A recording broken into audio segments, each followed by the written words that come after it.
né? Sem dúvida alguma. Que tem uma coisa pior do que roubar o nosso dinheiro, será roubar a nossa liberdade. Porque sem dinheiro você pode até, se for roubar o dinheiro, você pode até recuperar alguma coisa. Agora, sem liberdade, você está condenado a viver aí numa prisão. Pois é, isso mesmo, deputado. Agora, uma coisa assim que eu acompanho muito os seus pronunciamentos que saem em vídeo, né? Na televisão nem tanto, porque é meio cansativo ver aquela TV câmera, né? Mas os seus pronunciamentos eu gosto muito de ver, eu assisto bem pela internet e vejo que o senhor tem, como o senhor disse, a gente joga no mesmo fronte, a gente luta no mesmo fronte, né? Fala a mesma linguagem. E o senhor está bem por dentro dessa questão das relações promíscuas entre Farc e o PT, não é?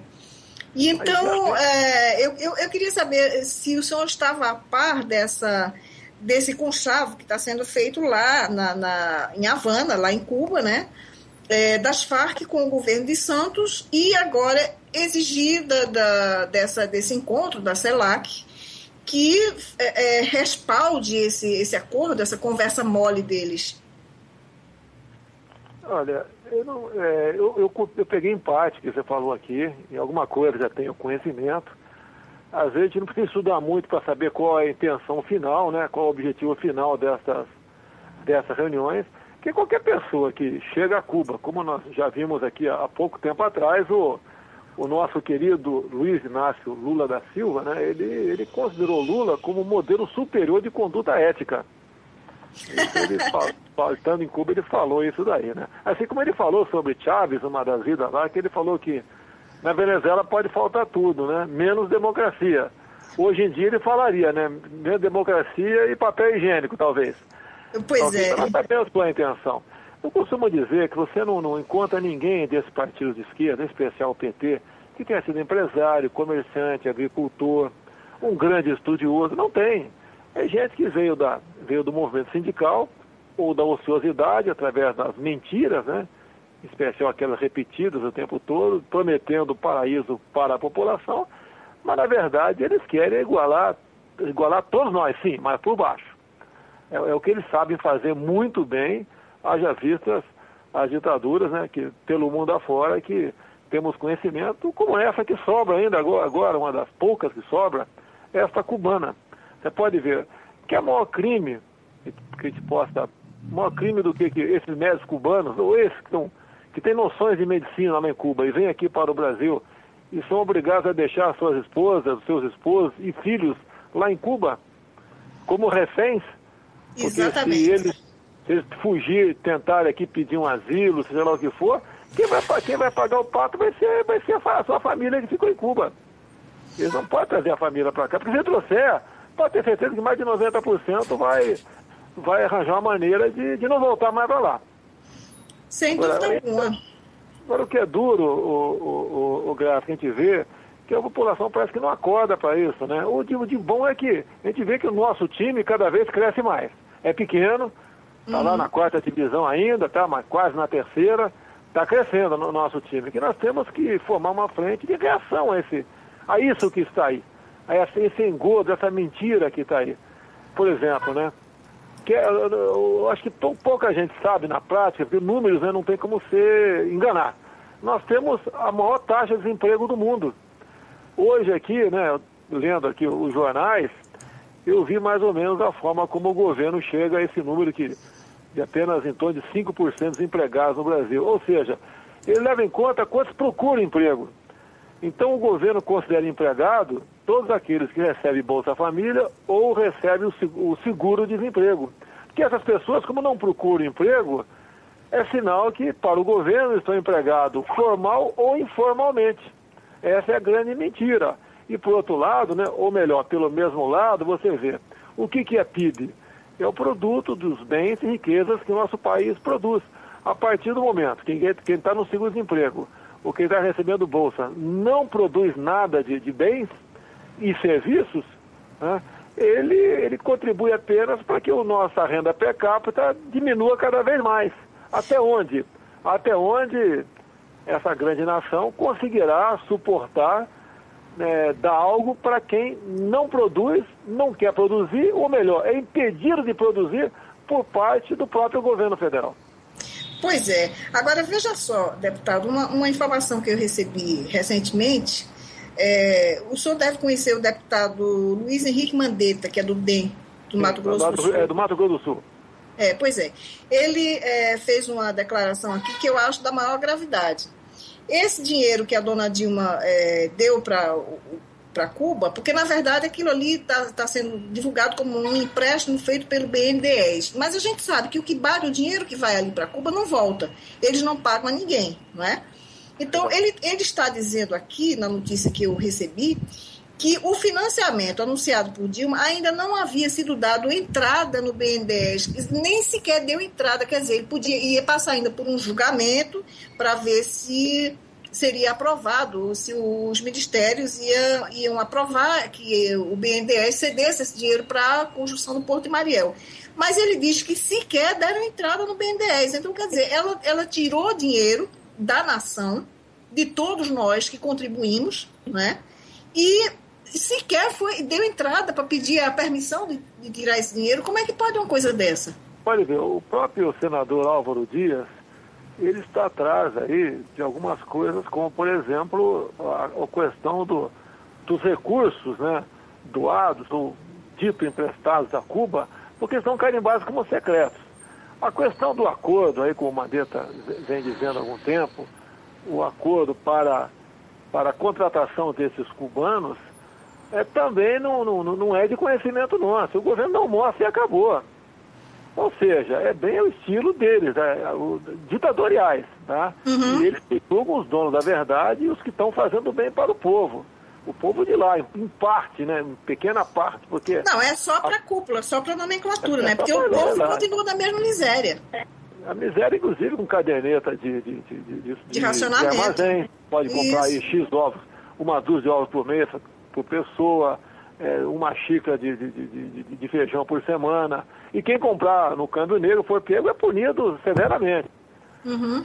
Então isso realmente, você pode ver, o grande mote, quando o Fidel Castro, em 59, desceu a Serra Maestra, o que o pessoal de esquerda sempre faz?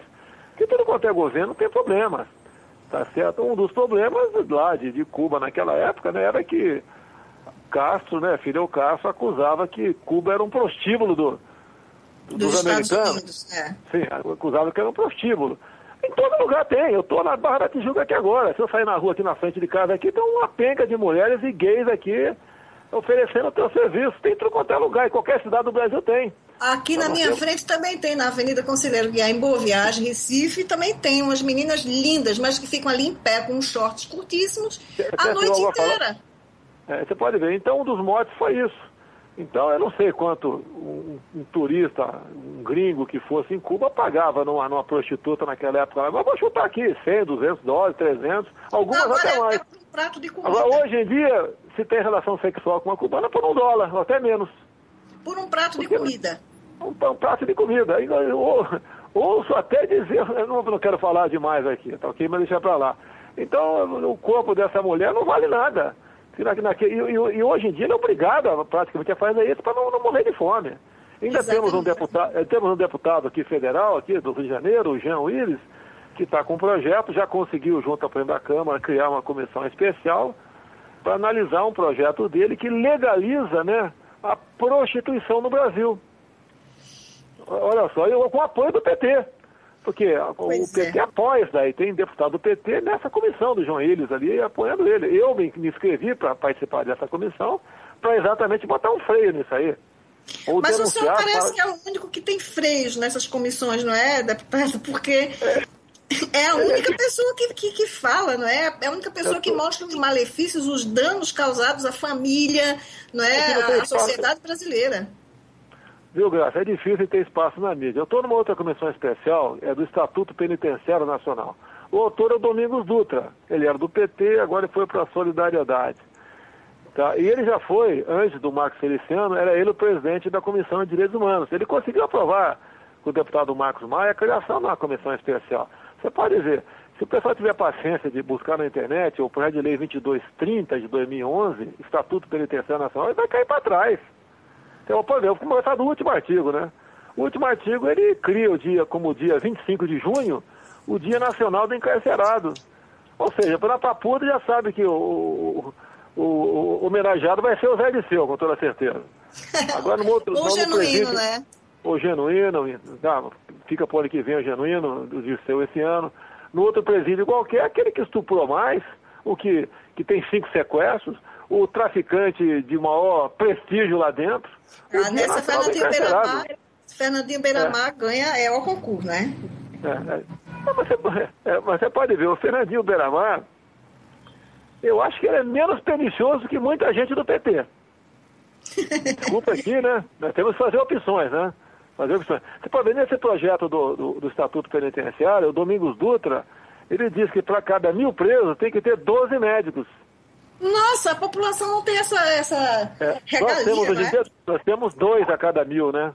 E ele quer que tenha 12. Mas ele quer que tenha 7 dentistas, 7 psicólogos, 7 nutricionistas, 30 professores, 60 instrutores, 15 auxiliares de enfermagem, 15 técnicos de higiene dental, 7 assistentes sociais e 7 enfermeiros.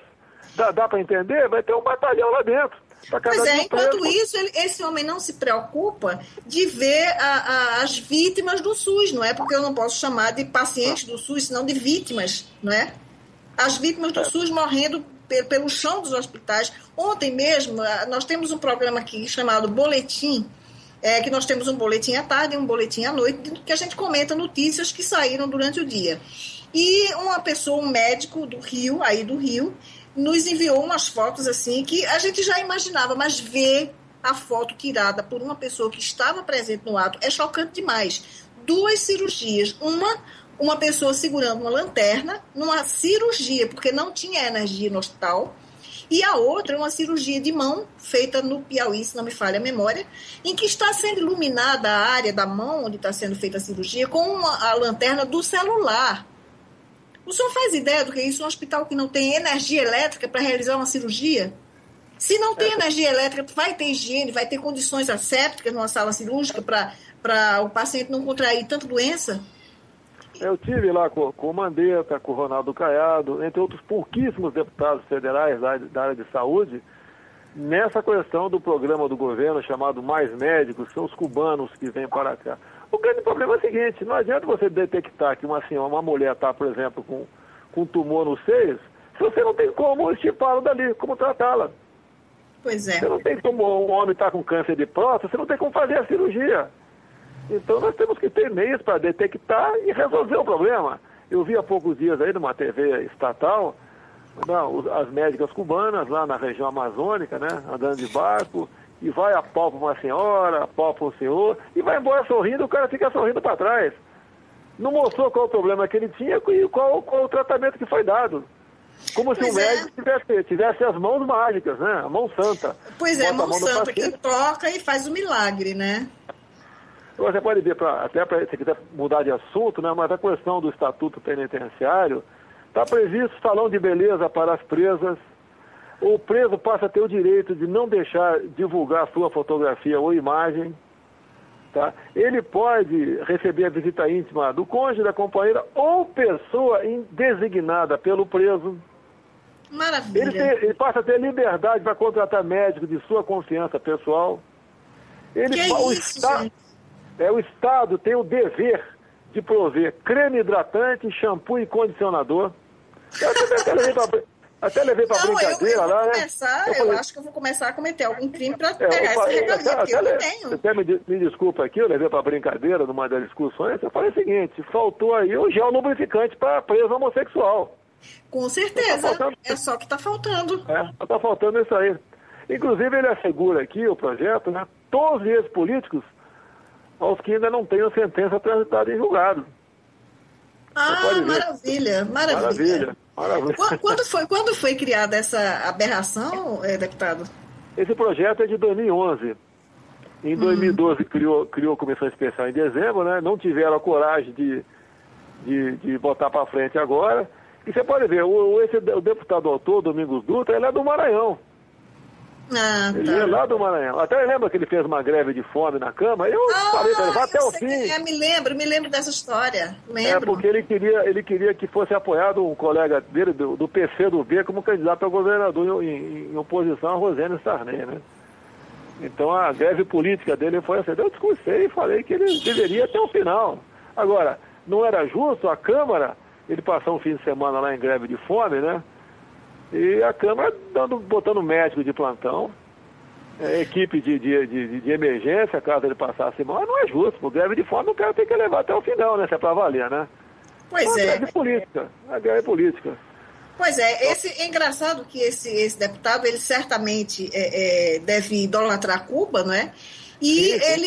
ele fez a greve dele de fome, teve médico, teve assistência médica para ele não ter nenhum piripaque. Agora, quando os presos políticos cubanos fazem greve de fome, o que é que acontece? Como o senhor Lula disse, deixa morrer, como morreu o Orlando Zapata Tamayo, quando o seu Lula esteve lá, que morreu por greve de fome, e que era uma greve justíssima a causa dele. O que foi que o Lula disse? Ele comparou com os presos comuns. Comuns aqui no Brasil. Pois é, agora quando é um deles, não, tem que ter todo esse aparato, toda essa paparicada, não é? Que pouca vergonha, essa gente devia estar na cadeia, ou então no hospício. Agora quando se fala em eleições, né, a gente pode falar de política aqui, o que acontece? Nós temos um objetivo comum pela frente, é tirar essa gente que está lá. Então aqueles que estão enojados da política e querem votar em branco, por favor, não façam isso. Vote no outro qualquer do outro lado. Eu até me desculpe aqui, outro dia eu dei uma pisada na bola, Graça, aqui, discutindo com uma senhora, né? Ela dizendo que não votaria ninguém e generalizou todo mundo por baixo. Falei, isso é que o PT quer que as pessoas esclarecidas, né, façam, não vote em ninguém. Porque assim, aquele pessoal de Bolsa Família, o pessoal de comunidade carcerária, MST, esse pessoal vai todo mundo votar no 13. Daí fica mais fácil para eles. Exatamente. É onde eu pisei na bola, vota no ladrão. Porque se ela fizer como está fazendo, você está ajudando não só a eleger um ladrão para o outro lado, mas pior do que o ladrão do seu dinheiro, o ladrão da sua liberdade. Porque um caos se instalando em qualquer país é o momento certo para esses oportunistas falar em revolução. Você pode ver, quando o Fidel Castro assumiu, isso é um alerta até aos meus companheiros militares, se bem que eles sabem disso, né? Mas não podem falar, os primeiros 700 fuzilados em Cuba, quando o Fidel Castro assumiu, 600 eram militares. Os militares de Fulgêncio Batista, que eles consideravam os traidores, né? Sim, toda ditadura começa com violência. Começa com desarmamento, como o governo está fazendo aqui há algum tempo, tá? Desmoraliza instituições, como desmoraliza a polícia militar, as Forças Armadas com essa comissão de picaretas aí, chamada apelidada de Comissão da Verdade. E o povo desarmado é um povo que não reage a nada. Eu estou colhendo assinatura em Brasília, agora, o final do ano comecei a colher, muito difícil eu conseguir colher, e caso consiga um terço das assinaturas, né, vai ser difícil também de fazer andar uma proposta em emenda à Constituição. Mas estou concedendo pó de arma para uma infinidade de categorias, entre elas, acredite se quiser, o caminhoneiro. Mas é justíssimo, porque eles são vítimas o tempo inteiro de assalto nas estradas. E outra coisa, apresenta um projeto agora, dificilmente vai andar, mas vou apresentar um projeto, criando a figura da legítima defesa do patrimônio próprio ou de outrem. Ou seja, quer ver, olha só, Graça, eu estou num carro aqui, eu mais um colega militar armado, 3 carros na minha frente no sinal, né? Alguém está assaltando lá uma senhora, uma mulher. E o que eu faço? Se eu reagir e atirar, eu vou ter dores de cabeça até não querer mais para atirar no vagabundo. Agora, se eu não atirar, e aquele vagabundo, como a chance é muito grande, assassina essa mulher que deixa ali 2, 3 órfãos. Como é que fica a minha consciência? Pois então, essa é a diferença, deputado Bolsonaro, é que o senhor tem consciência, alguns de nós temos consciência, mas esses comunistas não têm consciência, não é? Então eles fazem tudo que seja para favorecer eles, mas o povo que se dane. Isso a gente cansou de ver em todas as ditaduras que a gente conhece, não é? É difícil a gente... Mas olha só, eu acredito ainda que nós chegamos no fundo, a curva de inflexão, né, nós já chegamos nela. Eu tenho visto aqui, que eu converso com todo mundo, né, o local onde eu moro também permite eu conversar com gente de todo padrão aqui, até as pessoas, a classe empresarial está ficando preocupada. Você pode ver, Aprovou-se na Câmara uma PEC, o título é PEC do Trabalho Escravo. Pô, quem é a favor do trabalho escravo? Ninguém. Uhum. Mas nessa PEC, o que ela diz lá, a PEC de um artigo só? Ela se aplica ao proprietário rural, nós já estamos acostumados a ver os fazendeiros aí, né? E urbano. Ou seja, qualquer dessas pessoas que venha praticar o trabalho escravo ou análogo à escravidão, onde já começa a ficar complicado, análogo à escravidão, a pena para o proprietário rural ou urbano é expropriação do seu imóvel. Você quer ver uma coisa, Graça? Vamos supor que a tua vizinha aí, o quarto de empregada, tenha uma ventilação inadequada. Ela pode ser denunciada e vai ser constatado como aquilo é um trabalho análogo à escravidão com a empregada doméstica dela. Ela vai perder o apartamento. Pois é, mas eu tenho a impressão, a gente discutiu isso aqui, acho que ontem ou anteontem aqui na Rádio Vox, e a impressão que eu tenho disso, deputado, é o seguinte: a gente já está com o pé bem dentro da ditadura, né? E eu tomo sempre como base Cuba e Venezuela, porque a Venezuela copiou tudo de Cuba e a situação de lá é exatamente assim hoje. As pessoas já não têm mais o que comer, também já não têm papel higiênico, não têm direito não tem mais liberdade de expressão, enfim. E aqui o que é que eles estão fazendo? Chávez expropriou uma infinidade de empresas e o Maduro agora expropriou 100 empresas de uma só vez, de uma tacada só, já em janeiro, só esse mês. Então, o que é que o governo daqui quer fazer?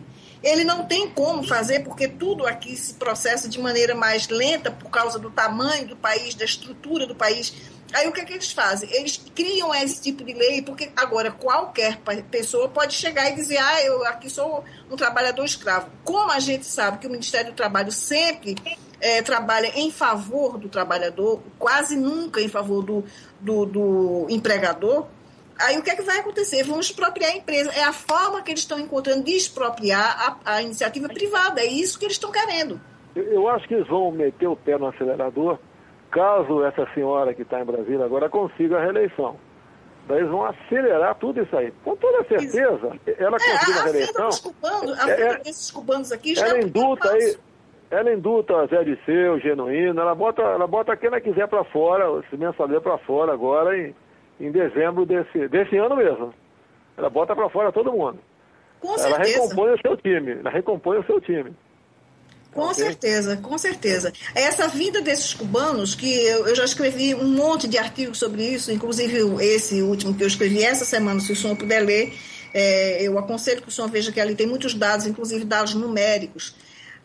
O projeto é para colocar aqui dentro 13 mil cubanos, se dizendo médicos, não é? Porque a maioria não é. E então, esse é o primeiro passo que eles fazem, é colocar os cubanos dentro do país. Depois desses médicos já se fala que vão mandar educadores, e eu não entendo como é que eles vão alfabetizar crianças brasileiras que falam português se eles só falam espanhol. Né? Aí depois virão os desportistas, depois virão os técnicos. Eu já ouvi comentários de que vão mandar técnicos da PDVSA lá da Venezuela, que são cubanos, com nacionalidade forjada venezuelana, vão vir para cá, para Petrobras. Então é assim, eles vão infiltrando essa gente no país e vão minando. É assim que eles vão tomar o país. Eu tenho uma passagem minha pela Venezuela, uma coisa rápida lá, e conversei com gente de confiança brasileiro lá, né? O Chávez tinha como segurança 1.500 cubanos. É verdade, eu sei disso. Porque ele sabe que por segurança dele, ele poderia sofrer um atentado lá, não. Se um cubano fizer besteira, o nego guilhotina a família toda em Cuba. Então, pois é. Então e eles têm uma vida um pouco melhor lá, né? Então eles não querem, vão ser leais aí ao seu amo, no caso ali, o Chávez ali. Então, e aqui no Brasil falta pouco para isso. Eu não sei como não botaram na defesa ainda cubanos aqui no Brasil.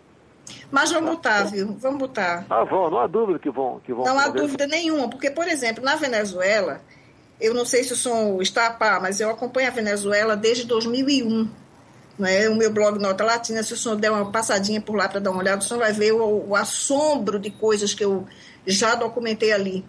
E, para o senhor ter ideia, o Ministério da Defesa, que funciona num forte, o Forte Una, ali dentro do Forte Una, os postos de comando estão nas mãos de cubanos. Ali dentro desse forte, onde funciona o Ministério da Defesa, os camaradas das Farc têm escritório lá dentro. Ali eles negociam o tráfico de cocaína, ali eles negociam armas, entendeu? Tudo rola dentro do mais alto patamar do governo e dos militares, o que é pior. Infiltração total nas Forças Armadas. Imagine o governo brasileiro aqui, né, como já alguns de seus assecas mais leais já sinalizaram que seria bom aqui nós começarmos legalizando a maconha. Pois é, né? Pois é. Daí vai em frente. Com as Farc aí, financiando tudo, né? Imagine como fica. E nós temos esse problema agora no Supremo Tribunal Federal, essa OAB também, que trabalha aí por esse governo, tornando inconstitucional aqui as doações de empresários para campanhas políticas. Graças a Deus, eu nunca precisei, nunca aceitei a doação de ninguém. Um tempo atrás, uma empresa me ofereceu, mas como queria continuar tendo a liberdade de defender o armamento no Brasil, eu não aceitei recurso de uma empresa das armas aqui para a minha campanha, né? Então, nós temos realmente aqui, a partir do momento que o empresário vai poder doar mais nada, quem vai doar? Porque você pode essas doações para Genuíno, para Delúbio, com toda certeza, mas são doações não identificadas, se você quiser doar pouca coisa, se você quiser botar na minha conta pouca coisa, você pode botar, tá certo? Ninguém vai. Como é que eu vou saber quem foi que botou? E a princípio isso aí é legal. Então, o próprio o dinheiro que vem de fora, ou de desvio aqui de dentro, já que na corrupção que é bastante grande aqui no nosso país, e distribuiu entre companheiros para botar na conta para livrar a cara dos mensaleiros aqui na dívida que eles tinham junto à justiça. Exatamente. Eu vi que o Delúbio conseguiu mais de 1 milhão, né?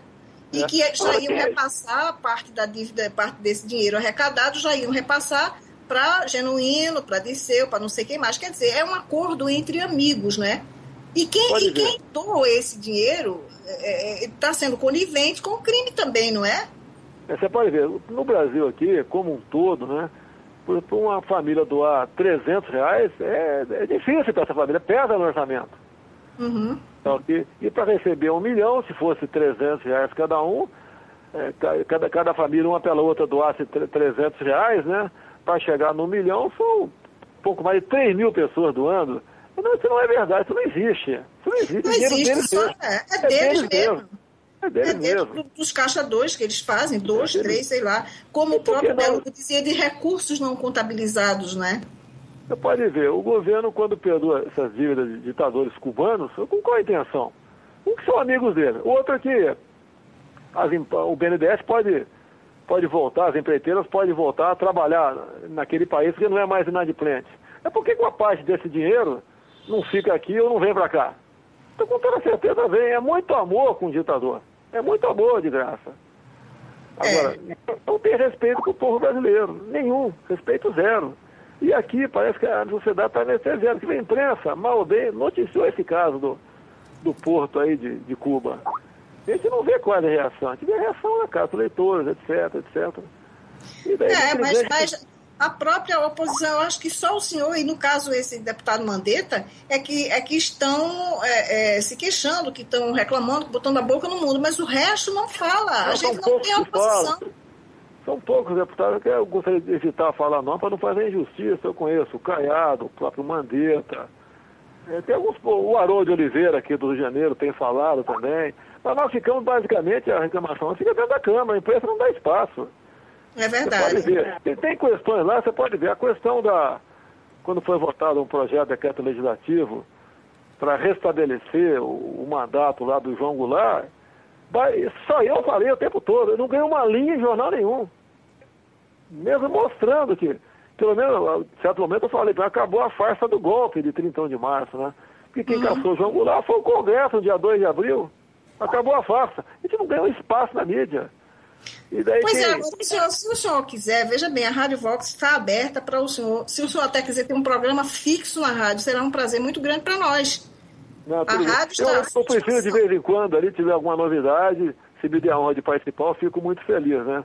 A gente recomeça o ano agora, a gente vai ter muitos assuntos pontuais, né? E de acordo com o interesse também dos seus ouvintes, que têm acesso com vocês, a gente pode falar alguma coisa, esclarecer, debater, ouvir também, para a gente redirecionar alguma coisa que porventura não esteja fazendo certo. Porque não, o que eu mais quero, e você quer, tenho certeza disso, quem está do teu lado, é a liberdade aqui no Brasil. Sem dúvida alguma. A liberdade não tem preço, nem se compra. Você quer ver uma coisa, para você entrar em detalhe, porque para ninguém falar que eu estou me defendendo, né? Eu estou com um processo que do MP foi lá para o Supremo Tribunal Federal de crime ambiental. Eu fui autuado por estar pescando em área proibida num dia que eu tinha apertado o botão em Brasília. Eu não estava lá nesse local. E mesmo assim o processo vai para frente. Nossa Senhora, mas é assim, okay? Né? É a mesma coisa se você está aí, suponha que você esteja em São Paulo agora. Você é multado no Ceará. Mas peraí, eu estava na rádio, tem 20 caras do meu lado aqui, minha família, amigo, o zelador do meu prédio, todo mundo, o meu caso, eu meti o dedo lá no painel, estava lá, eu não estava naquele local, era impossível eu estar naquele local, porque eu fui multado, autuado em torno de meio-dia, e às 3h30 apertei o botão em Brasília, não tem como sair de Angra dos Reis, que estava no mar, né? Vim de barco para casa, pegar um carro para andar 200 quilômetros até um aeroporto aqui do Rio, um avião que leva em média 2 horas para chegar em Brasília. É impossível em 3 horas e meia eu fazer esse percurso. Mas mesmo assim, consideraram que procedia o crime, né? Agora, você pode ver, mesmo o Supremo Tribunal, o Supremo não foi denunciado ainda, tá ok? Mas o Supremo entende que no caso do crime ambiental, você tem que ter materialidade, tem que estar lá a onça morta no chão, o jacaré, tem que estar o palmito no chão, tem que estar lá uma pedreira, um terreno lá que eu desmatei, e nada disso existe. Nada disso. Mas tudo bem, deixa pra lá isso aí. Eles querem de tudo quanto é forma, né? Tentar me tornar inelegível, como o caso aí da Preta Gil. A minha resposta não bate com a pergunta. Pois aquilo ali foi uma edição muito porca, né? A gente viu a coisa aí. O processo meu está na Procuradoria-Geral da República, eu pedi ao procurador, na minha alegações, ele cumpriu, né? Ele pediu ao Supremo Tribunal Federal, então, a pedido meu, caiu na mão do Ricardo Lewandowski, o ministro, e o Lewandowski, então, notificou a Polícia Federal para que fosse a TV Bandeirantes, o programa CQC, e desse a fita sem edições.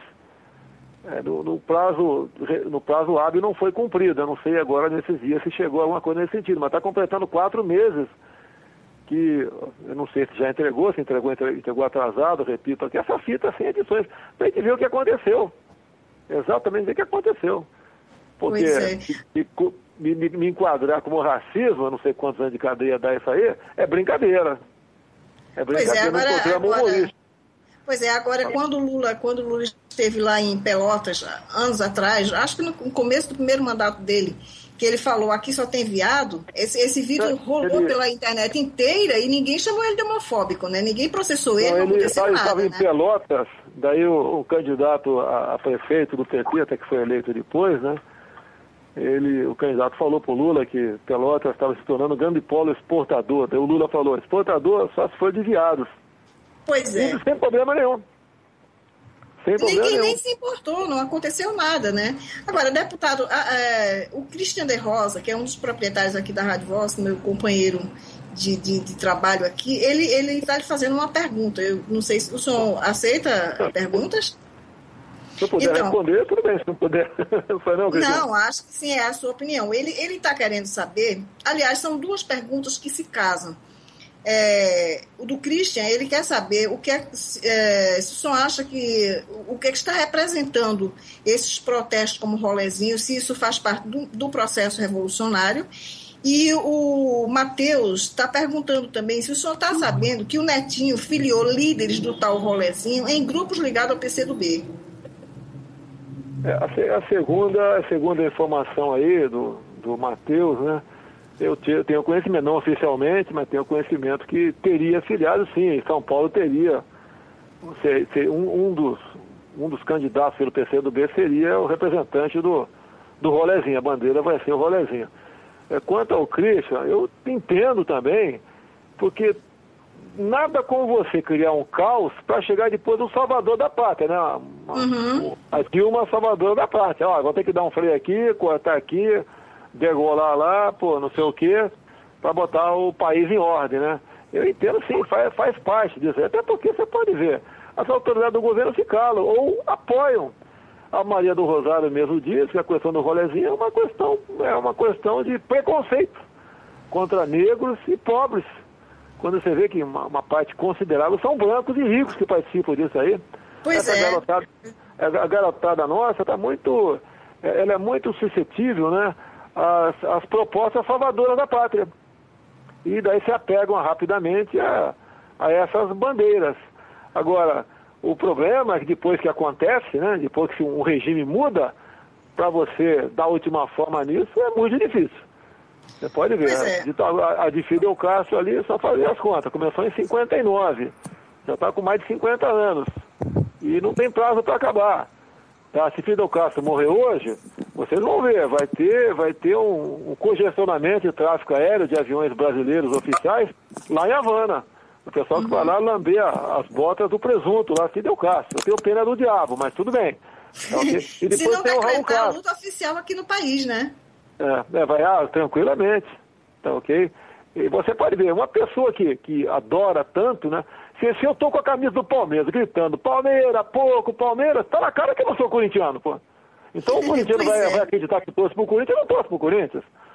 O pessoal do PT, Dilma, Lula, etc., torce por um regime igual de Fidel Castro. Quando eles vão lá, parece que aquela criança de 3 anos deu um pirulito para ela, aquela cara de felicidade.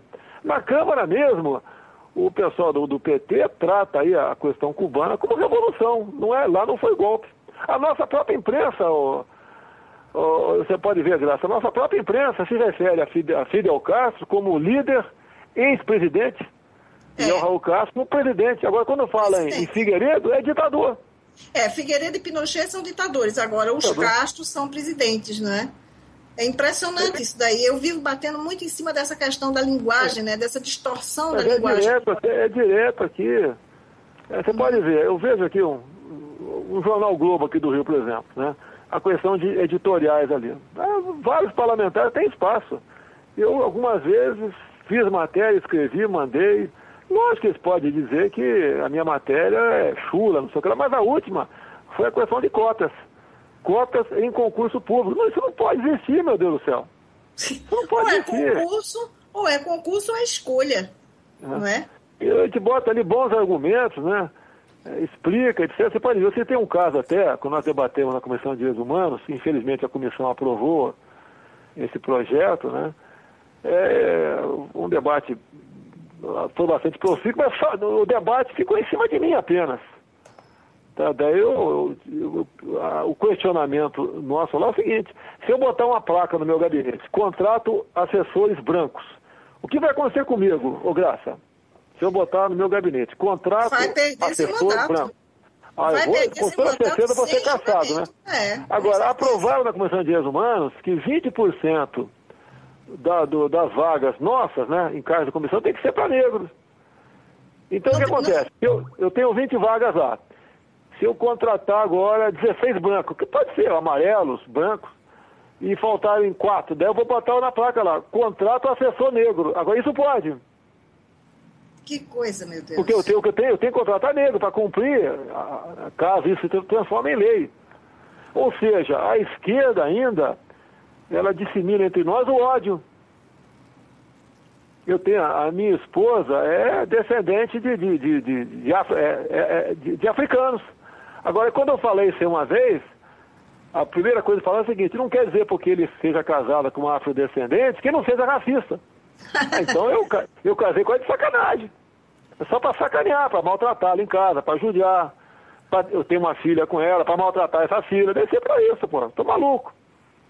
É uma inversão total Eles fazem um malabarismo para distorcer a realidade, que é impressionante, né? Deus do céu. Eles pregam a igualdade, né? Mas não complementam a igualdade. Só tem uma maneira de conseguir a igualdade por baixo, em vez de se pregar. Eu prego, por exemplo, que mais gente realmente tem ascensão social por mérito. Até porque não tem como você ter ascensão social sem mérito, né? Nem a esquerda consegue fazer isso aí. A não ser que você seja do partido deles. Sim, isso daí com certeza. Daí você pode realmente almejar uma posição de destaque. Lá fora isso não. Então, agora isso aí, pô, o que eu sofro, agora, tá um negócio, eu durmo em casa, tranquilo, eu não traio a minha consciência, tá, okay? Quero o melhor do meu país, eu não defendo o 31 de março dos militares, eu falo a verdade sobre o 31 de março, sobre os militares. Quando você fala para um grupo de garotos, como eu sempre falo na Câmara, que todo mês tem uns 80 vão para lá, né? A faixa etária 17, 18 anos de idade, ok? Quando eu falo, olha, Castelo Branco foi eleito no dia 9 de abril de 64. Isso não é golpe. O Ulisses Guimarães votou nele. Você vê, eu pedi ao oficial presidente da Câmara para fazer no corredor nos corredores da Câmara um mural, né, fotográfico sobre o 31 de março. Ele negou. É claro. E da tribuna da Câmara, ele negou e falou lá da mesa dele lá embaixo que era um momento para ser esquecido. Olha, meu Deus do céu. Como ser esquecido? Se Ulisses Guimarães votou em Castelo Branco, Juscelino Kubitschek, Franco Montoro, pô, foi 361 votos em Castelo Branco, que botou o país no eixo. Daí te desafio, pessoal, né? Nós ficamos 20 anos no poder. Você tem centenas de obras. Você pode chutar só aqui do Rio de Janeiro, eu jogo aqui, Ponte de Niterói, usina nuclear, Rio Santos, entre tantas outras coisas. Itaipu, agora fora aqui, Itaipu, hidrelétricas, portos, aeroportos, Proálcool. Me aponte uma obra da Nova República para cá. Ou esses 11 anos que o PT está no governo, o que eles fizeram? Olha lá a transposição do Rio São Francisco, dinheiro jogado fora.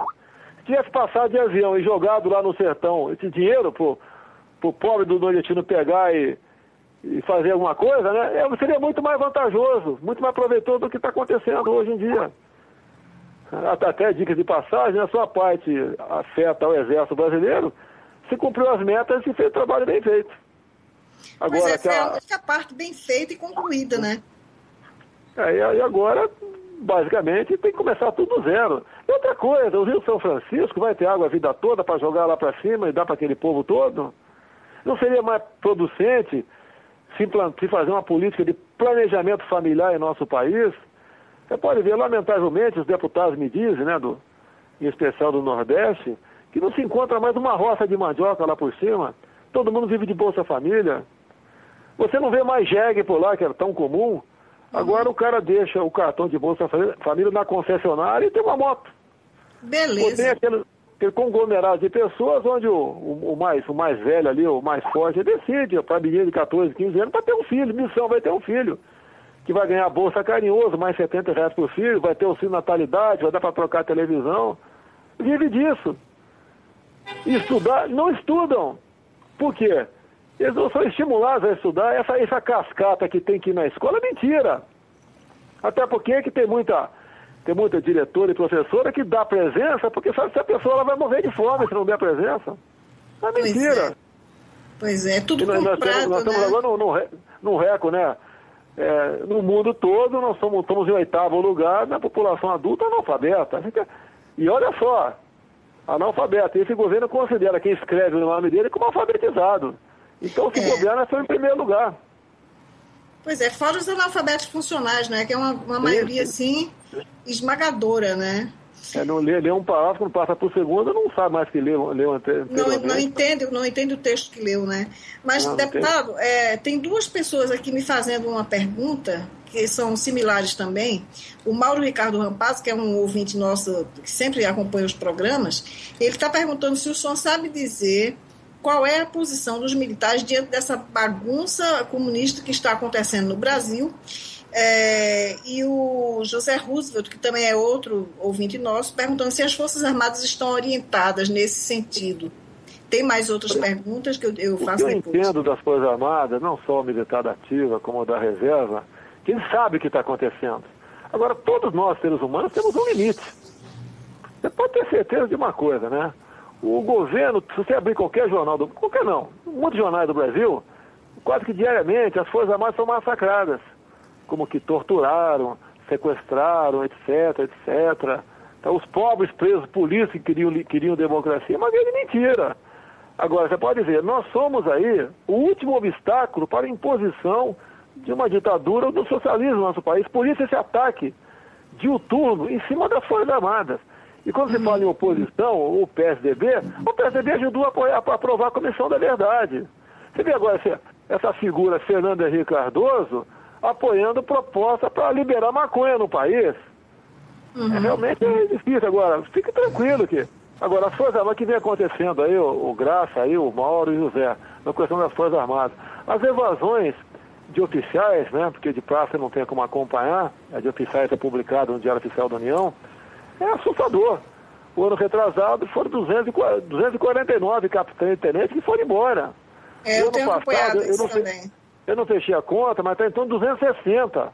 Esse número de 250, né, é maior do que o efetivo juntos da Academia da Força Aérea ou da Escola Naval. É quase, praticamente, metade de um efetivo formado pela Academia Militar das Agulhas Negras, até pela questão salarial. Quando você vai para o médico, você pega os médicos do Exército, né, os temporários, são caçados a laço, tá ok? Para prestar o serviço militar obrigatório. Eles vão ali como segundo tenente, ganhando aí brutos R$7.500 por mês, dá 6 mil líquido, enquanto que um médico cubano, ou melhor, alguém de branco de Cuba, né, fantasiado de médico, ganha 10 mil limpo. Se bem que eu sei que ele não ganha isso, 9 mil vai lá para o ditador Fidel Castro. É verdade. E fica com ele aqui. Já vi prefeito reclamando que tem que complementar por fora um dinheirinho para o médico poder sobreviver, porque a prefeitura é obrigada a dar alimentação e a casa, né, para ele morar, né? E ele fica com mais ou menos R$1.000 aqui. Não dá para ele levar a vida dele. Fica difícil, tem que comprar uma roupa, um desodorante, etc. Se bem que em Cuba não tem isso, né? Mas aqui, para atender o nosso povo, pô, tem que ter isso aí. Então tem prefeito reclamando que tem que dar um dinheiro por fora. Faz tudo para aquele canalha chamado Fidel Castro. Tão amado por Dilma Rousseff, por Lula, por Frank Martins, por José Disseu, por José Genuíno e uma outra dezena de parlamentares de esquerda que tem lá na Câmara, pô. Pois é, e o pior é que esse dinheiro, de fato, vai para o bolso deles. Eu acho que foi em março, talvez um pouco depois, eu escrevi um artigo a respeito disso e eu peguei um documento, uma planilha feita pelo próprio Ministério da Saúde, desse convênio. E falava que da quantia total daquele dinheiro era dividida uma parte para uma organização que trouxe essas pessoas para cá, outra era para passagens, outra era para hospedagem, não sei o quê, e a outra que iria para Cuba. A de Cuba fala em pessoa física. Não é pessoa, deveria ser pessoa jurídica. Então, se é pessoa física, é para eles. Que isso é parecido com esse tráfico de mulheres para a prostituição para fora do Brasil, é parecido, né? Chegando lá, ela aqui tem uma promessa aqui, você vai ganhar $10 mil por mês. Chegando lá, ela começa com uma dívida monstro, não sai nunca daquela dívida. É uma questão desses cubanos que estão aqui. Pois é. E esse pessoal fala em democracia, fala em militar torturador, você pode ver, quando fala em militar torturador, na Segunda Guerra Mundial, eu gosto de falar fato concreto, né? Qual tropa que o alemão priorizava, tivesse que se rendia aos militares da Força Expedicionária Brasileira, porque nós sempre tratamos essas pessoas com dignidade. E assim foi a maioria tratada aqui. Agora, qualquer vagabundo hoje em dia aprendeu com o PT, né? Preso, ele diz que foi torturado para tentar se vitimizar. É torturado barbaramente. Não é só torturado, torturado barbaramente. Isso já era um chavão. Eu me lembro de ter ouvido, certa vez, o Mário Lago, que era do PCB, não era comunistão, ele disse que isso era uma norma que circulava entre todos eles, que quando saísse da prisão dissesse que tinha sido torturado barbaramente. Sim, para comover, isso busca compaixão. Pois é, busca voto. Não só dentro do país, como fora, né? Essas Anistia Internacional, essas 1000 ONGs que defendem essas pessoas, não é? Isso comove e cria movimentos e abaixo-assinados e não sei mais o que, não é? Quer ver, né? A Dilma Rousseff fala muito num tal de Beto, que é um desaparecido político, né? Virou vagabundo, vira desaparecido político. Esse canalha tem uma foto em Havana, num pier, sorrindo. Pô, de 63 a foto, quem em 63 passeava em Cuba? Só quem fosse gente deles, pô. Pois então estava lá, como muitos aqui fizeram, né? Curso de guerrilha, de explosivo, de sabotagem, de tortura em Cuba. Depois vinham para cá impor o terror aqui. Aliciava um montão de garoto idiota útil, esses coitados, né, de faculdades, e levava para a guerrilha, e o cara, uma vez entrando na guerrilha, só tinha um caminho, né? Ou a vitória ou a morte. Quantos no Araguaia eles não mataram e depois acusaram que foram mortos por nós? E muitos até morreram por doenças tropicais, picada de cobra, comido por onça, botavam tudo na nossa conta. E todos aqueles indesejados para eles, né, como o Pedro Albuquerque e a Ana Cristina seria feito isso, né, no Araguaia, estão vivos até hoje, não falam, ficam quietos. A esquerda não usa eles como bandeira porque, se citar o nome deles, eles não devem ter a resposta que eles querem desses dois. Eles foram, o Pedro Albuquerque e a Ana Cristina, cearenses, eles foram aliciados para a guerrilha. Então o que aconteceu?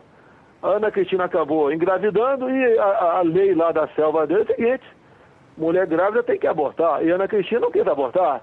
Daí falou com o marido: eu vou fugir, eu vou desertar. O marido não, o companheiro, né? Daí ele falou: vou contigo, porque se eu ficar aqui eu vou ser morto. E fugiram os dois. Daí eles foram presos lá em Fortaleza e colaboraram acertadamente para desbaratar a guerrilha do Araguaia. Se nós tivéssemos tido complacência com a guerrilha do Araguaia, hoje teríamos no coração do Brasil, a FARC. Pois é, a FARB, né? Seria a FARB. Teríamos a FARB aqui no Brasil, com toda certeza, né? Porque esse pessoal não foi para lá fugindo de nada. O povo vivia em paz, em ordem. A ditadura existia, sim, para vagabundo, para bandido, para terrorista, para comunista, para ladrões de liberdade. É isso que para isso. Eu concordo com a esquerda que foi um momento de ditadura no Brasil para vagabundos. O povo ordeiro, você pode ver, se tiver algum garoto nos ouvindo aí, ou pergunta como é que ele namorava a vovó naquele tempo. Se ele tinha liberdade, se a violência era essa aqui, não tinha nada disso. Era paz, tranquilidade. O Brasil em pleno emprego de verdade, não essa mentira que está aí, que o governo considera empregado que recebe Bolsa Família ou recebe aí o seguro-desemprego, realmente era empregado. Okay? E o Brasil progrediu, passou da 49ª para a 8ª economia do mundo, liberdade total. Quando esses canalhas falam que não tinham liberdade, até lançou-se o programa aqui, Brasil ame ou deixo. Quem quisesse ir embora que vá, pô. Hoje, faça esse programa em Cuba. Cuba, ame ou deixa. Você vai ficar os dois vagabundos, aqueles dois irmãos, o Fidel e o Raul Castro lá, só dois canalhas ficam lá. Até porque ninguém vai aceitar esse cara em seu país, a não ser essa senhora que está em Brasília, né, que gosta disso, né? Mas nós não aceitaríamos essa dupla aqui no nosso país. E o povo tem que acordar, poxa. O voto é uma coisa importante pra caramba. Eu costumo dizer, não quer votar, nem não vota, não tem problema. Mas estuda o teu voto, pô. É uma baita de uma arma pra quem sabe usar. Se você der uma arma de fogo pra quem não sabe usar, faz a besteira. Pra quem sabe usar, ele vai defender a sua família, a vida de terceiros, pô. O seu patrimônio, o patrimônio de outro. Vê, quando eu falo na minha PEC, quando eu falei da pode arma para caminhoneiro, eu quero dar para todos os proprietários rurais, para usarem livre o uso dentro da sua propriedade. Cadê se vai haver invasão de terra por parte desses vagabundos do MST? É não produzem nada. Se você laçar esse pessoal do MST invadido, pega uns 10 aleatoriamente, joga para lá. E falar que amendoim dá no coqueiro, ele acredita. Ele não sabe o que é uma enxada, não sabe nada. Não sabe nada. Tá? Ele quer invadir para criar o caos, né? Criar ali, fazer seu terrorismo, pegar seu lote, revender e voltar nas fileiras do MST para ganhar outro lote lá na frente. É um negócio. Pois é, a gente não vê, muita gente já recebeu terra, não é? Esses anos todos já foi dado terra a muita gente, mas não se vê nenhuma produção deles, não é, deputado? O Graça, eu em 79 e 80, eu plantei 30 hectares de arroz, lá em Mato Grosso do Sul. Eu, um subtenente e um sargento do Exército. A barra é pesada, rebolamos para ficar no 0 a 0. Você não tem como uma pessoa, até tem que seja um lavrador, você dá 2, 3 hectares para ele, para plantar o quê? Esse hectare tem que estar perto do local consumidor. Tá? Se você vai longe, ele vai ter que ter o frete para o local consumidor. Lá, como ele é pobre, ele não tem o maquinário para lavrar a sua terra. Ele não tem maquinário para pulverizar, para cortar, para ensacar, para secar. Não tem, ele vai depender tudo de terceiro. Não tem como o que ele produzir dar um lucro para ele. E ninguém, com todo respeito, né, com o agronegócio no nosso país, pô, a questão do cultivo da terra tem que ficar para grandes empresas. É verdade, que tem toda uma infraestrutura que possa produzir bem, não é? É a mesma coisa que eu chegar eles falam que isso é emprego, né? Eu chegar para as donas de casa do Brasil agora, olha, nós vamos aqui abolir a máquina de lavar roupa para voltar aí a lavadeira, né, de barranca de rio, para não desempregar as mulheres do nosso país. É a mesma coisa que eu falar isso aí. Abaixa a máquina de lavar roupa. Okay? Abaixo as coletadeiras de cana, pô, de milho, de feijão, vamos colher no braço. É o que o pessoal faria, teoricamente, e esse pessoal do MST, mas não faz. É apenas o oba-oba. E é uma entidade de criminosos, okay, bancada com dinheiro público. Pois é. Você pode ver a questão de Eldorado dos Carajás. Ah, massacre. Por quem vê as imagens, se o policial militar não atira, eles morreriam. Seriam trucidados. Eu vi o vídeo. Eu vi, eles estavam armados, né? No meio aparece um cara atirando para cima, instigando. Agora, quando tem que se prender aí os líderes do MST, tá lá o coronel Pantoja, preso. Tá o coronel lá que estava lá na operação preso. Pois é. Tá vivo num terror. E a pressão agora, o que acontece? O PT faz sua parte, vamos até entender que faz. Agora a mídia só dá espaço para eles. Quem é Doris Sting? Quem é essa mulher? Santa? Ela patrocinava o que lá? Pouca gente sabe. Ela patrocinava o MST, não é? Ela patrocinava o MST. Os guerrilheiros, os terroristas, patrocinava isso. Como a gente vê, infelizmente, alguns expoentes da Igreja Católica fazendo a mesma coisa. Aqui você vê Frei Beto, essas figuras aí que tem espaço na mídia para pregar ódio. Até contra Deus eles pregam o tempo todo. Pois é, mas isso daí é infiltração comunista. Isso daí é infiltração comunista na igreja, não é? A igreja não é isso. Não, a massa não é. A massa dos padres, a preocupação é realmente com o bem do próximo, é levar a mensagem de conforto. Isso é massa. Mas quem aparece é a minoria. Agora a igreja não toma providência contra eles. Tem que tomar providência. Igual esse juiz em Brasília, um tal de Frederico não sei do que, o caboclo estava levando lá 30 papelós de maconha no estômago, preso lá na Papuda, né? Estava levando pra gente lá de dentro, e o juiz absolve o cara, fala que a maconha é uma droga aí recreativa. Pois é, a gente comentou isso aqui na rádio, o absurdo, porque que ele, o preso, o camarada que foi preso, diga isso, né? Tudo bem, mas um juiz absolveu um traficante que estava levando droga para dentro da penitenciária, isso é um absurdo. O Tribunal de Justiça lá do DF já reformou essa sentença, né? Mas tá na cara que esse juiz está se cacifando junto ao governo. Com certeza, com certeza. Para ser lembrado, para ser indicado para alguma coisa.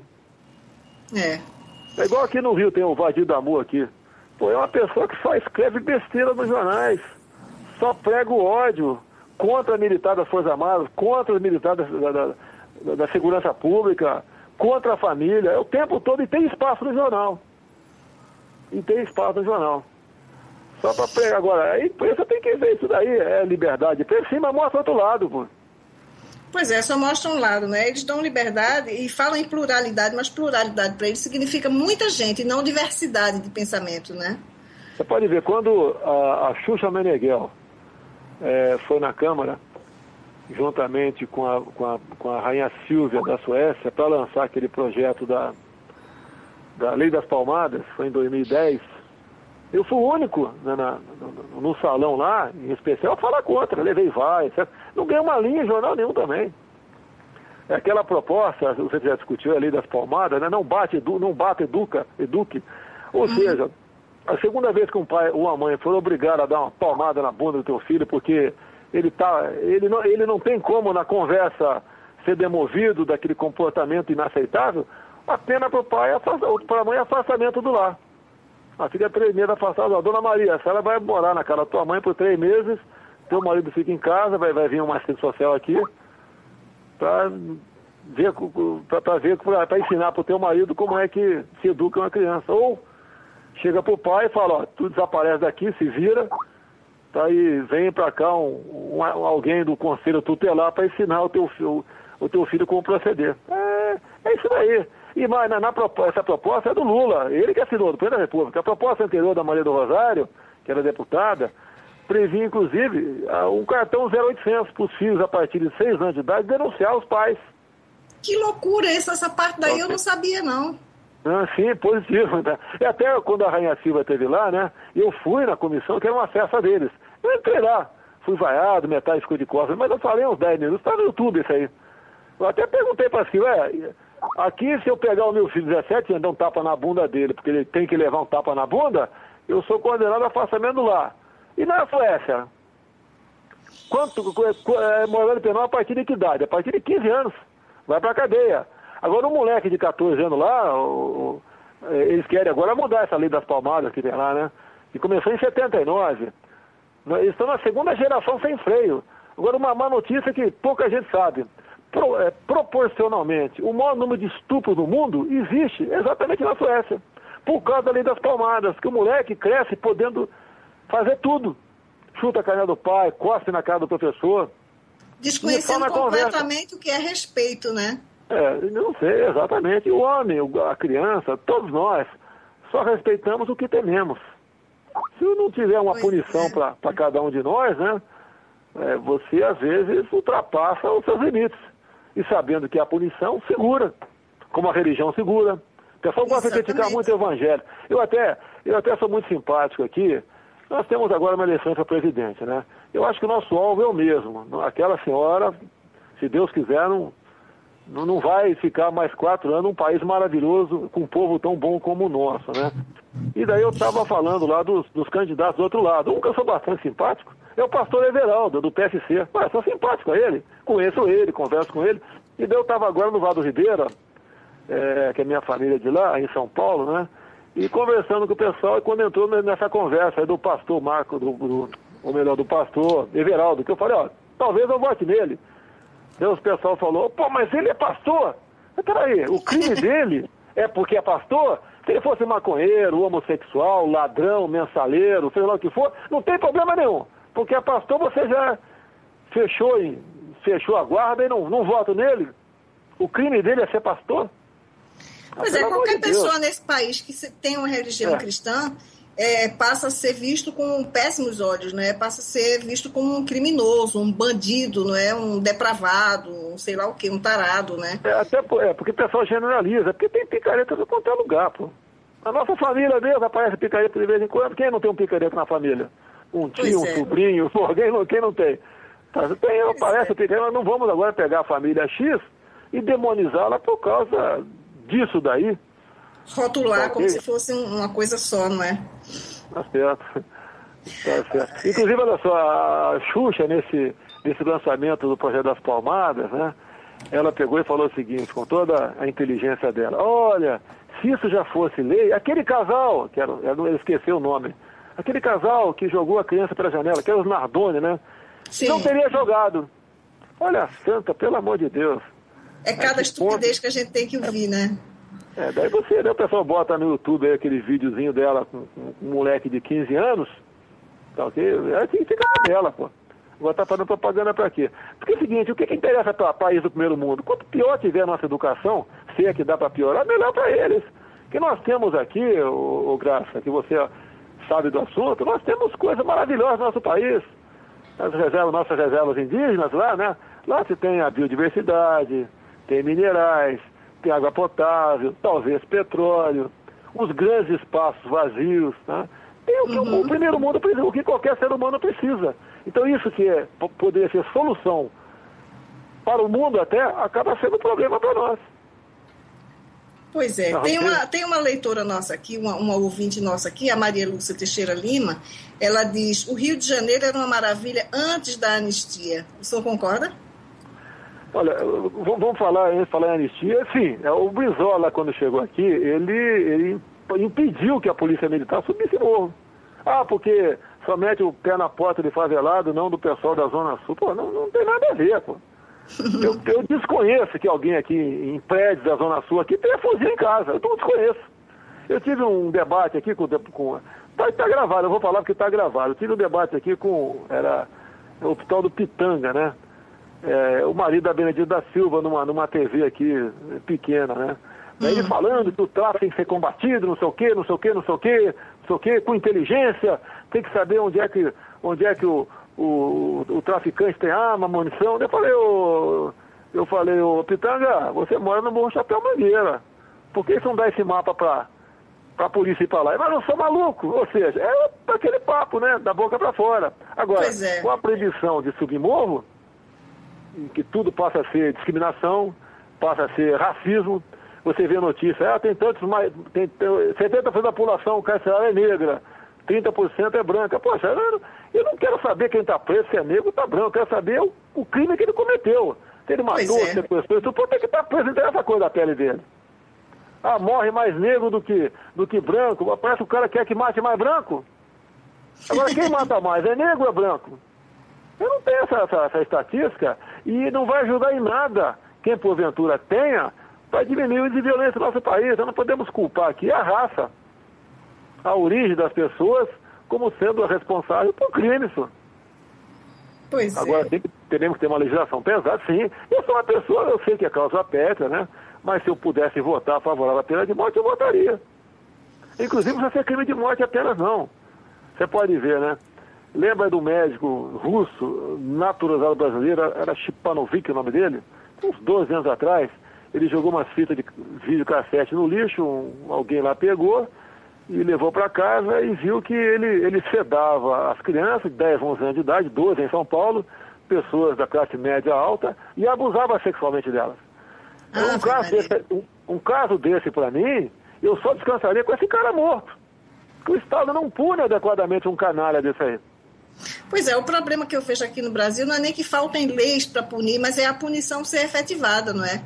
Porque eu vejo, por exemplo, a polícia prende e a justiça solta, né? O pessoal critica a polícia militar, fala muito, mas nós temos 550 mil presos no Brasil. É trabalho da polícia militar, da polícia civil, do nosso aparato policial, que pese, em parte considerável, o judiciário, né, colaborar com a soltura deles.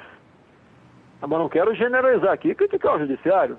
Como esse, eu não vou generalizar pelo doutor Frederico lá em Brasília, a questão do elemento estava com 30 envolves de maconha no estômago. Não tem mais que pese essas facilidades. Depois, o próprio Supremo, se não é o Joaquim Barbosa, mal ou bem, seja lá como for, entenda como quiser, se não é o empenho dele, esse pessoal estava todo em liberdade. E esse pessoal mata muito mais gente do que um cara que às vezes está com uma arma na mão. Porque os desvios lá são monstruosos. Você pode ver, se eu tiver algum aposentado nos ouvindo aí, eu peço que ele olhe seu contra-cheque. Com toda certeza está lá um desconto previdenciário. Ele paga 10, 20... Eu sou um exemplo disso. Eu sou funcionária pública aposentada e eu não consigo entender por que é que eu continuo pagando previdência. Mas esse pagamento foi aqui no governo Lula. O Lula, através do mensalão, ele comprou um número considerável de parlamentares, né, para poder aprovar isso daí. Aprovar a taxação de nativos e pensionistas. Eu fico feliz quando falo em mensalão. Você deve ter ficado, não sei se ficou sabendo, que o Joaquim Barbosa me citou no mensalão, lá no relatório do mensalão. Ficou sabendo, Graça? Não, fiquei não. É porque ele me citou pelo lado do bem, né? Se fosse pelo lado do mal, estaria na capa dos jornais. Como a imprensa gosta de notícia ruim, não gosta de mim, ele citou que o único que não levou dinheiro, tá? Não foi comprado pelo PT para votar a taxação de nativos e outras coisas, foi o senhor Jair Bolsonaro. Se você botar no YouTube aí, Joaquim Barbosa cita Bolsonaro nessa luta, vai ver. Então, isso daí isso não é virtude minha, não. Graça, não é virtude, é dever, né? Dever, exatamente. É dever. Exatamente. Se eu tivesse votado favorável, você pode ver, esse que você descontando todo mês aí, você tinha que debitar na minha responsabilidade. Então, eu acho que o parlamento, o eleitor, né, vai votar agora, vai. Pega aí os deputados, é fácil pegar a relação, se pedir pra gente, bota na internet, quem votou favorável à taxação de nativos, não vota nesse cara, pô. E é uma coisa grave isso aí, porque você não vota uma questão tão antipática como essa de graça, em troca de alguma coisa, infelizmente. Em troca de alguma coisa. E o pior é que, se eu soubesse que essa parte do meu dinheiro que está sendo retirado para a Previdência fosse beneficiar o SUS e as pessoas que utilizam a Previdência, seria bom. Eu não me importava muito, mas eu sei que não é, porque eu vejo o caos na saúde pública, não é? Isso me revolta, porque eu sei para que bolso vai, não vai para a saúde, não vai para a Previdência. Isso você vai fazendo vendo tudo que acontece, que eu falei para você alguma coisa aqui, o projeto ali que cria ali os espaços nos presídios, o projeto da palmada, a questão do fim da propriedade privada, do trabalho escravo, aí você vota para a política, né? Quer dizer, interessa para o governo o voto em lista. O voto em um voto, ou até mesmo, uma coisa mais importante, o voto digital. E tem gente bem intencionada dizendo que é favorável ao voto digital. O voto digital, Graça, passa a ser uma eleição dentro de um distrito. Você pega, eu não conheço muito São Paulo, né? Mas você pega, por exemplo, o Vado Ribeira, tem 350 mil eleitores aí. Aí seria um distrito. Quem vai ser o deputado federal eleito desse distrito? Aquele que tinha mais dinheiro, pô. Aí o pessoal fala, é melhor para controlar um deputado aqui eleito pelo sistema de distrito. Você pega município com 2 mil eleitores, tem lá 9 vereadores. Ninguém controla o vereador. Como é que você vai controlar? No meio 350 mil eleitores do Vado Ribeira, por exemplo, você vai controlar. Que tem problema sério o Vado Ribeira. Tá? O Vado Ribeira está com problema aí. A ameaça do governo abrir a importação de banana. Falta quem sabe, um porto seco na região de Miracatu aí, registro, botar alguma coisa ali. Falta alguma coisa pro Vado Ribeira, dá uma impulsionada aí, que é uma área completamente esquecida. O polícia desce para lá, vai atrás de voto, o que é muito comum aqui em nosso meio, né? Mas sempre falta alguma coisa. Agora, o eleitor, ele tem que entender que o primeiro responsável pela desgraça que está é ele. O cara que não vota em ninguém, ele não pode nem reclamar, ele tem que ficar satisfeito. Democracia ou ditadura tem que ficar quieto. Agora o cara que vota, ele tem que chamar para si a responsabilidade. E coisa que o Brasil não tem. O primeiro responsável pelo nosso insucesso em qualquer lugar somos nós mesmos. Pois é, porque os políticos não chegam lá nos seus cargos com os próprios pés, eles chegam através do voto das pessoas que confiaram, não é, que deram seu voto àquela pessoa para que ela ocupasse aquele lugar. Então, cada eleitor é responsável por isso, né? A pessoa tem que ter consciência, tem que... a minha reforma política, Graça, se eu pudesse aprovar, né, é o eleitor. O errado não é o candidato, não somos nós, é o eleitor. Por exemplo, para se poder votar, o elemento tem que ter, por exemplo, o ensino médio completo e um emprego. É o contrário, em vez de eu prometer emprego e prometer educação, eu vou dar educação primeiro e emprego para o cara poder votar em mim. Perfeito. Tá? E acabar com o voto de quem recebe qualquer projeto assistencialista, aí, Bolsa Família, Bolsa Carinhoso, Cheque Cidadão, qualquer um que receba aí dinheiro aqui com esforço dos outros, não vota, ele não pode decidir. Daí eu ia brigar para tirar esse pessoal das bolsas da vida. Agora, aprovar isso como? Nunca. Vou falar até que eu sou racista, eu sou eugenista, eu estou discriminando o pobre, eu não gosto disso. É por aí, é mais fácil você esculhambar o outro. Por isso que esse pessoal da esquerda tem sucesso, porque eles não têm vergonha de esculhambar o seu oponente. Como eles não têm argumento, ele fala, a graça é feia, a graça é não sei o quê. Fala isso. Ela é racista, ela é homofóbica, Tudo quanto é homossexual que morre no Brasil é crime de homofobia. Não tem homossexual bandido, tem vergonha, não tem. Todos são honestos. Pois é, agora, o Eduardo Parisotto, que é outro ouvinte nosso, está fazendo aqui uma pergunta que eu acho também muito interessante.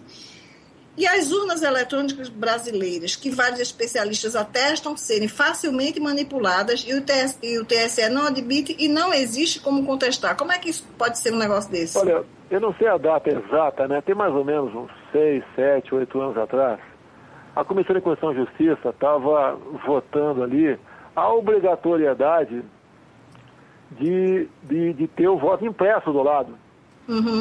Você desconfia, olha, quero recontar o voto tal sessão. Sei lá, tá impresso ou informatizado, enquanto o papel do lado. Agora você pode ver os grandes partidos, o PT, o PSDB, o meu partido, votaram contra. Pois é. Votaram contra. Então é sinal que não favorece apenas, né, as eleições, em alguns casos, majoritárias. Talvez no proporcional também. Eu desconfio disso. Esse país do primeiro mundo não aceita isso daí. Pois é, e agora eu não tenho o Eduardo aí, que eu entendo, depender de mim, o voto voltaria como era antes, no papel. Pois é, eu até, proporcionalmente... Oi. Isso tem como recontar, né? E agora com essa história dessa impressão digital que a gente teve que se cadastrar, eu não sei, vários estados já fizeram. Aqui em Recife foi feito há pouco tempo, ainda está em vigor, as pessoas ainda têm que fazer isso. E isso daí é o método utilizado na Venezuela de Chávez. A pessoa é identificada pela digital e ali a fraude é absurda e pior, fica-se sabendo qual foi o voto que a pessoa deu. Sim. E isso foi implantado aqui no Brasil, quer dizer, a gente copiando mais uma porcaria da Venezuela. Você pode ver, o Capriles na Venezuela, ele perdeu por 1%. Ele não perdeu, não. Não, ele não perdeu. Ele não perdeu. No divulgado, né? No resultado divulgado, sim, ele perdeu. Sim, o resultado divulgado ele perdeu, mas ele não perdeu, foi exatamente o oposto. E todas as eleições de Chávez foram fraudadas e reverteram. O voto que era para o opositor foi dado para ele. Sim. Isso daí, eu tenho até vídeo provando, documentos fartos. A oposição encaminhou até para o EA e tudo, mas, bom, esse pessoal todo joga do lado esquerdo, então não deu em nada. E o Maduro continua aí, usurpador e ilegalmente ocupando um cargo que ele não venceu. Você pode ver, o que eu mais tenho ouvido, né, todas as classes que eu converso, no Vado Ribeira é uma região pobre, eu cito muito que minha família é daí, tá certo? O pessoal não vota no PT, é coisa rara você achar alguém que vai votar no PT. Mas como é que pode, mesmo sabendo que o Nordeste, em cima dos programas de bolsas aí, carrega, né? Tá aí outra coisa que é fraudadamente são as pesquisas, porque leva o eleitor a votar em quem vai ganhar, como se o candidato soubesse que aquela pessoa existisse, né? Mas mesmo assim, a gente não vê ninguém falando em votar na esquerda, no PT. E assim mesmo está lá na frente. Ou seja, os ibopes da vida criam o clima para fraude, no meu entender, né, na urna eletrônica. A pessoa já sabe, vai ganhar. É o que o pessoal divulga muito também. Com a Bolsa Família dificilmente perde. Olha, tudo bem, é uma tremenda numa força para a esquerda. Mas eu já vi muita gente de Bolsa Família também dizendo que não vota no PT. Uns até dizendo porque está muito pouco dinheiro, é uma miséria. Quer mais? Pois é. Deputado Bolsonaro, foi um prazer enorme conversar com o senhor. Eu não quero lhe cansar mais, porque a gente já falou muito aqui. O senhor provavelmente tem coisas para fazer, não é? Mas eu quero reiterar aqui que os microfones da Rádio Vox estão abertos para o senhor sempre que o senhor desejar, já que a imprensa não lhe dá espaço, nós damos. Pode contar com a Rádio Vox. Não, muito obrigado, estou feliz aí. Eu não sei quantos você tem aí sintonizado na rádio, mas seja 1, 2, 3, 10 ou 10 mil, eu fico satisfeito da mesma maneira que nós falamos para um público seleto, tá? Até pela participação, com o tipo de pergunta, que nos orgulha em saber que tem gente que está aí livre do jugo dessa esquerda tacanha, que é o pior para o nosso povo, ou seja, quer tirar a liberdade do nosso povo. Então eu fico feliz com a oportunidade e, se Deus quiser, vamos participar mais vezes. Muito obrigada, um abraço, boa noite. Boa noite.